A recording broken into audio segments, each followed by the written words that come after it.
झेप मराठी, आरसा महाराष्ट्राचा. साक्रीत एकाच रात्री 3 ठिकाणी चोरी, पत्रकारासह शिक्षकाचे घर फोडले, बिअर बार मध्येही चोरट्यांनी मारला डल्ला. धुळे जिल्ह्यातील साक्री शहरात धाडशी चोऱ्यांची मालिका समोर आली आहे. एकाच रात्री 2 घरे आणि एका बिअर बार मध्ये चोरी झाल्याने शहरात भीतीचं वातावरण निर्माण झालंय.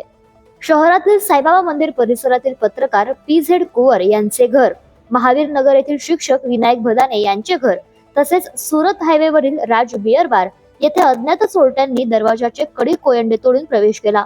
संबंधित घरमालक बाहेरगावी असल्याने नेमका किती ऐवज चोरीला गेला याचा तपशील अद्याप स्पष्ट झालेला नाही. एकाच रात्री 3 ठिकाणी झालेल्या या चोऱ्यांमुळे नागरिकांमध्ये दहशत पसरली आहे.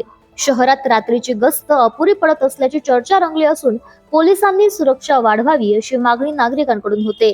दरम्यान पोलिसांनी घटनास्थळी भेट देत पंचनामा केला असून फिंगरप्रिंट आणि श्वान पथकाची मदत घेण्यात आली आहे. पुढील तपास सुरू आहे. शहरातील वाढत्या गुन्हेगारी पार्श्वभूमीवर पोलीस प्रशासन काय पावले उचलते याकडे सर्वांचे लक्ष लागून आहे. प्रतिनिधी निलेश सावळे, झेप मराठी, साक्री. वेगळ्या आणि ताज्या बातम्यांसाठी पाहत रहा झेप मराठी, आरसा महाराष्ट्राचा. संपादक प्राध्यापक अनिल चव्हाण, धुळे.